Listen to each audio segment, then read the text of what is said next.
Hello बच्चों, आप सभी को लर्निंग पाठशाला बाय सुमन दुबे चैनल पर हार्दिक अभिनंदन है।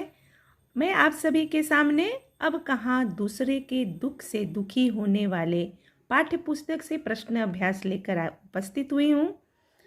पहला प्रश्न हमारा मौखिक प्रश्न है। ये 1-2 मार्क का प्रश्न होता है। आप सभी को इस पाठ के माध्यम से बहुत सारे ऐसे प्रश्न मिलेंगे और एग्ज़ाम के लिए सहायक भी होगा, तो आप पूरे अंत तक इस वीडियो को देखिएगा। बड़े बड़े बिल्डर समुद्र को पीछे क्यों धकेल रहे थे? उत्तर है, बड़े बड़े बिल्डर समुद्र को इसलिए धकेल रहे थे ताकि वे समुद्र के किनारे की ज़मीन पर कब्जा कर सके और उस पर बड़ी बड़ी इमारतें खड़ी कर लोगों को बसा सके। ऐसा करके वे पैसा कमाना चाहते थे। अब दूसरा प्रश्न है, लेखक का घर किस शहर में था? लेखक का घर पहले ग्वालियर में था, परंतु बाद में वह मुंबई के बशरुआ में रहने लगा। तीसरा प्रश्न है, जीवन कैसे घरों में सिमेटने लगी है? उत्तर है, पहले जनसंख्या कम थी, लोगों के हिस्से में ज़मीन अधिक थी, वे बड़े बड़े घरों और खुले में रहते थे। घर की तरह ही उनका दिल भी बड़ा हुआ करता था, परंतु जनसंख्या बढ़ने के साथ ही वे छोटे छोटे घरों में रहने को विवश हो गए। चौथा प्रश्न है,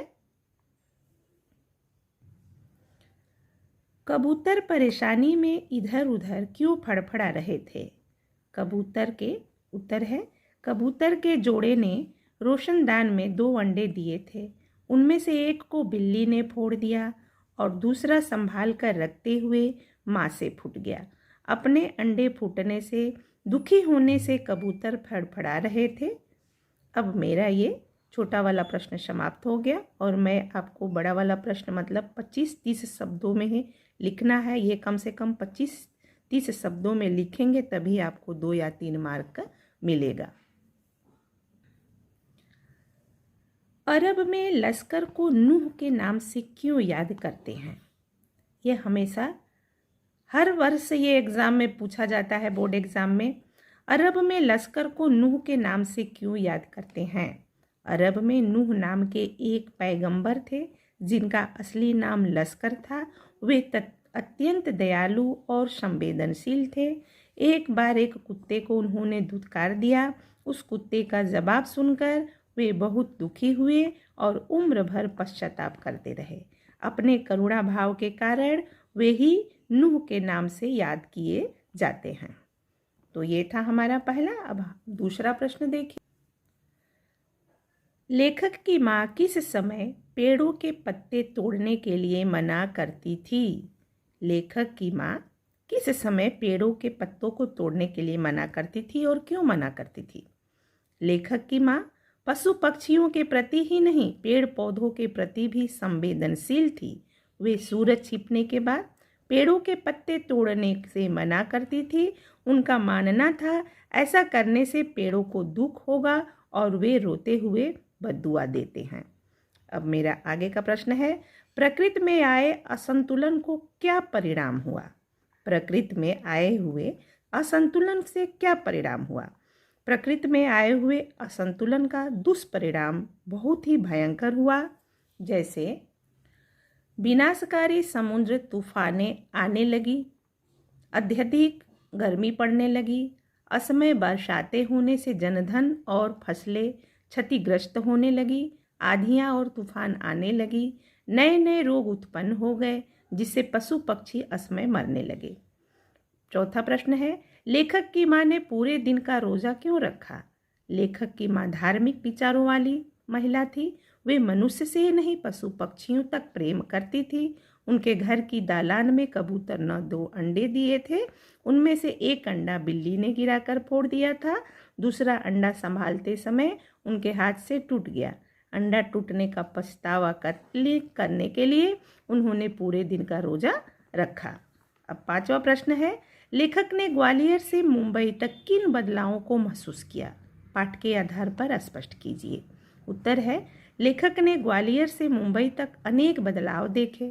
उसके देखते देखते बहुत सारे पेड़ कट गए, नई नई बस्तियां बस गई, चौड़ी सड़कें बन गई, पशु पक्षी शहर छोड़कर भाग गए, जो बच गए उन्होंने जैसे तैसे यहाँ वहाँ घोंसला बना दिया गया। तो ये था हमारा 5वां प्रश्न। अब 6वां प्रश्न हम देखते हैं।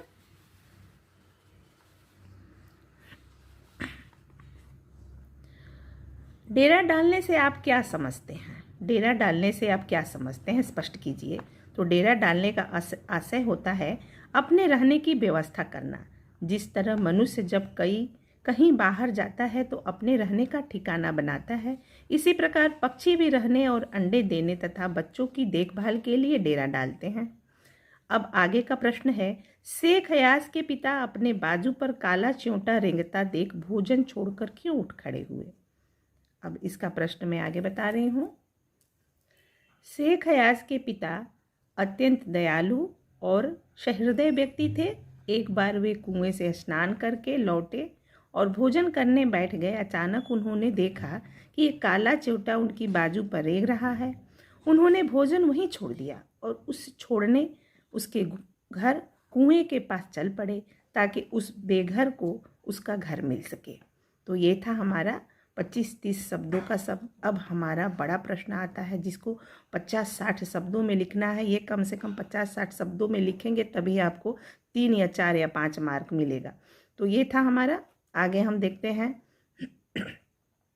बढ़ती हुई आबादी का पर्यावरण पर क्या प्रभाव पड़ा? बढ़ती हुई आबादी पर पर्यावरण पर क्या प्रभाव पड़ा? उत्तर है, बढ़ती हुई आबादी ने पर्यावरण पर अत्यंत विपरीत प्रभाव डाला। ज्यों त्यों आबादी बढ़ी थी, त्यों त्यों मनुष्य की आवास भोजन की जरूरत बढ़ती गई। इसके लिए वनों की अंधाधुंध कटाई की गई ताकि वे लोगों के लिए घर बनाया जा सके। इसके अलावा सागर के किनारे अतिक्रमण बन गई, बस्तियां बसाई गई। इन दोनों की कार्यों से पर्यावरण असंतुलित हुआ। चक्रवात, भूकंप, सूखा, अत्यधिक गर्मी एवं आंधी तूफान के अलावा तरह तरह के नए नए रोग फैलने लगे। इस प्रकार बढ़ती आबादी ने पर्यावरण में जहर भर दिया। आगे प्रश्न है, लेखक की पत्नी को खिड़की में जाली क्यों लगवानी पड़ी? उत्तर है, पक्षियों का प्राकृतिक आवास नष्ट होने से पक्षी यहाँ वहाँ शरण लेने को विवश हुआ।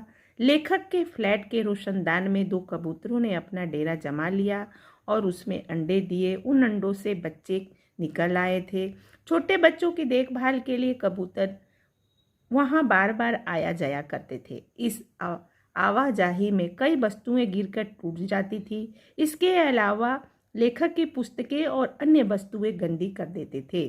कबूतर से होने वाली परेशानी से बचने के लिए लेखक की पत्नी को खिड़की में जाली लगवानी पड़ी।